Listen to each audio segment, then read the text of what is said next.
Ito, nagre-record ako na backup ng files dun sa Pastors Conference kasi hindi ako naka-attend, kami ni Mrs. So ngayon lang siya magaling, kaya eto, nakita ko yung file, kaya dina-download ko, tapos bina-backup ko yung file dito sa computer, kaya hindi pwedeng ma-miss ko yung mga lesson dyan sa mentoring.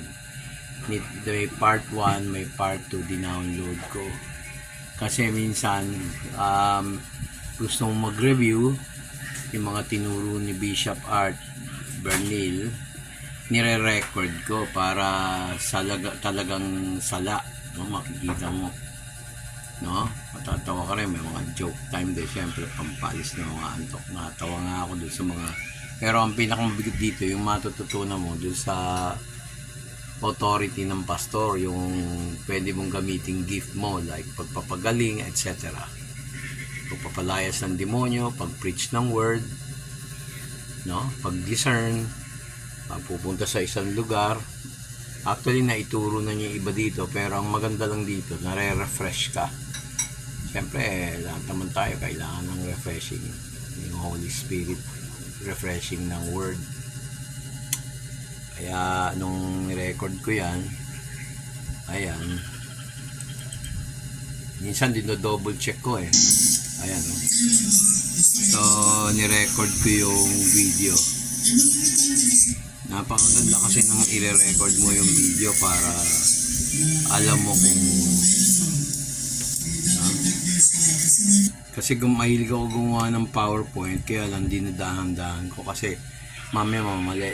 It is the aid for teaching as well as preaching din, no? Iba naman ang style ng learning ng tao, kaya sa akin, ang impress ni Lord sa akin, gumawa ng PowerPoint para pag may mga gustong matuto, o ano man ang natutunan ko sa mentoring, sa experience ko sa Lord, mula sa Word of God plus dun sa aming bishop, magiging solid foundation to. Very good reference, pure Word of God naman yan eh. So napakasama naman natin kung isa lang ang source mo. Lahat naman ang ginagamit ni Lord basta nasa Biblia. Okay, thank you. Hanggang dito na lang mga kapatid. Kaya ako binidyo to, kayo mga taga Amparo Village Chapter, no? Paalala lang, sa Sunday ang ating gawain ulit. Bumawi na lang kayo yung mga doon ng Wednesday, nagkaroon po tayo ng Bible study, prayer Bible study. So maganda naman ang result, and glory to God.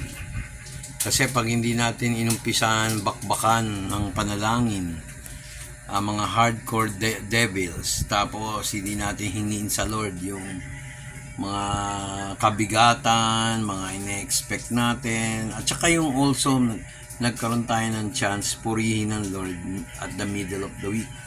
Hindi ko naman sasabihin niya kung hindi kalooban ni Lord. Hindi siya naman na nagsasabi para kay pa tayo naging lingkod ng Diyos.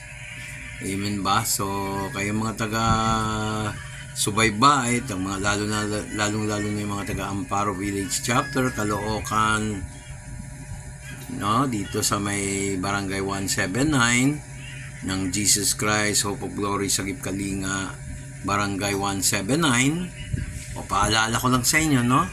So lahat ng ating, pati yung lahat ng worship natin, naka-record yan. Meron din per year. Kaya naniniwala ako, habang hindi pa rapture, gamitin natin tong technology to. Sayang naman. Amen. So bye-bye, God bless. Sabi nga, as it is written. So ni-write ko naman dito sa hard disk. Amen. Bye-bye.